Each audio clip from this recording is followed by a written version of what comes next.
Samuel L. Jackson as Nick Fury.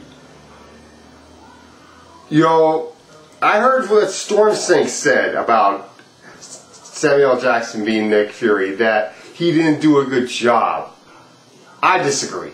I think he did a great job as Nick Fury.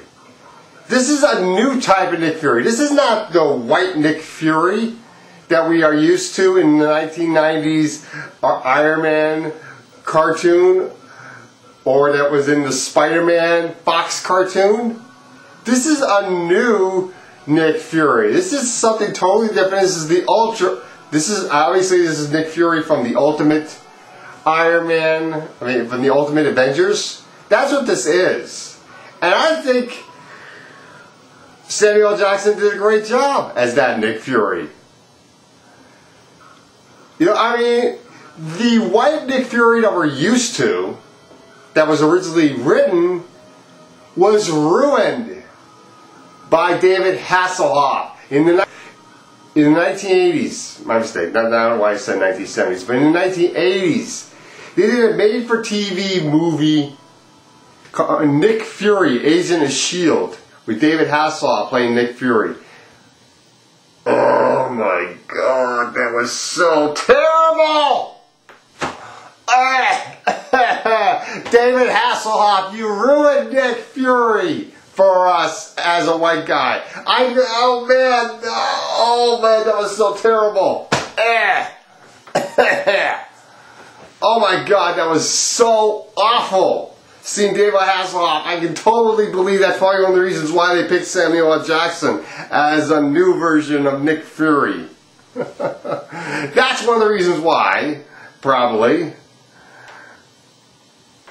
They wanted to totally set off from this crappy ass version of Nick Fury, and maybe because they realized that how well a new version of the Kingpin worked so well. Because the Kingpin in Daredevil, the Kingpin's usually a white guy, usually a big white guy, and I guess they changed it to a big black guy. With Michael Douglas Clark, I guess they figured that it could work for Nick Fury as well. Maybe that's one of the reasons why. I think Samuel L. Jackson did a great job. I think he did a wonderful job as Nick Fury. Some comic book fans didn't like the fact that one of the scenes when Tony Stark is creating the new element to run his heart things to prevent, so his heart doesn't go into cardiac arrest, and so he can run the Iron Man suit as well, and the Iron Man suit doesn't continue to kill him. They didn't like the fact that he was using the Captain America shield, and this was the only way. I guess this was the only way they could give a hint to the fact that Captain America is coming up soon. They didn't like the fact that Tony Stark is discrediting, putting shame over everything Captain America died for. I guess you could say died for, but technically Captain America is dormant in sleep in an iceberg. Because he does come back in the Avengers film, that everything he died for by putting, oh, this is perfect, I'll use the shield to balance this. So, this is part of Tony Stark's character. You know, that's why they did that. Tony Stark doesn't give a damn about everything that Captain America died for at this time. He cares about saving his own ass. That's what he cares about.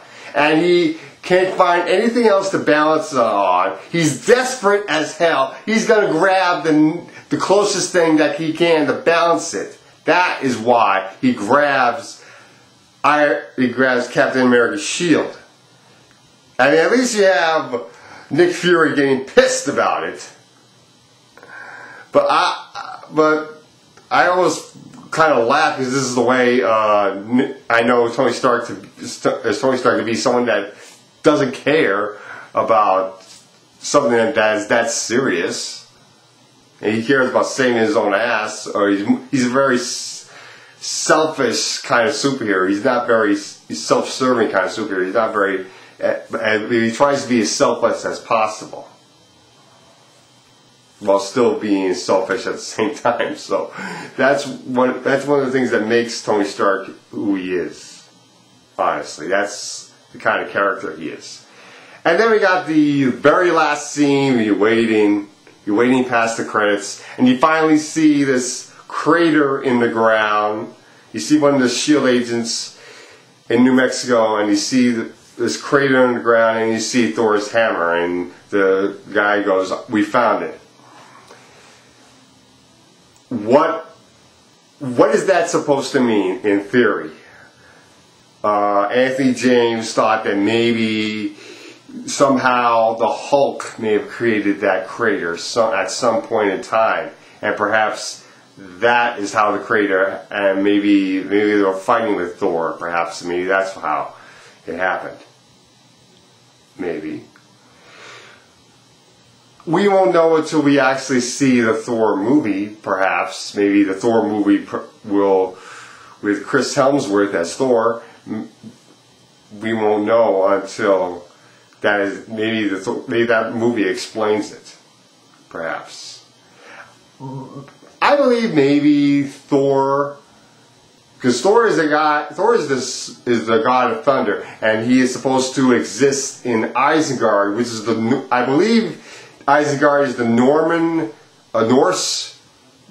Norway version of Mount Olympus, and Earth, as they call it, is Midgard, and then there's Hell, which is Helena, which is ruled by Loki's daughter, I believe, if I remember the comic book from when I watched Hulk versus Thor animation.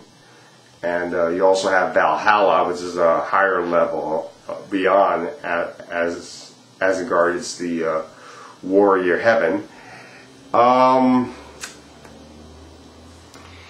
I believe that Thor may have fallen off Isengard somehow and fell onto Earth, perhaps. I think that's what happened during maybe whatever happens in the Thor movie, and that's what we get to find out, what happens in the Thor movie. That's what I think happens, perhaps. I don't know. We'll find out next year when Thor comes out. So we'll have to wait a year and find out then. So overall, great movie, Iron Man 2. And better than, I just believe it was better than the first one. And that's it. Thank you.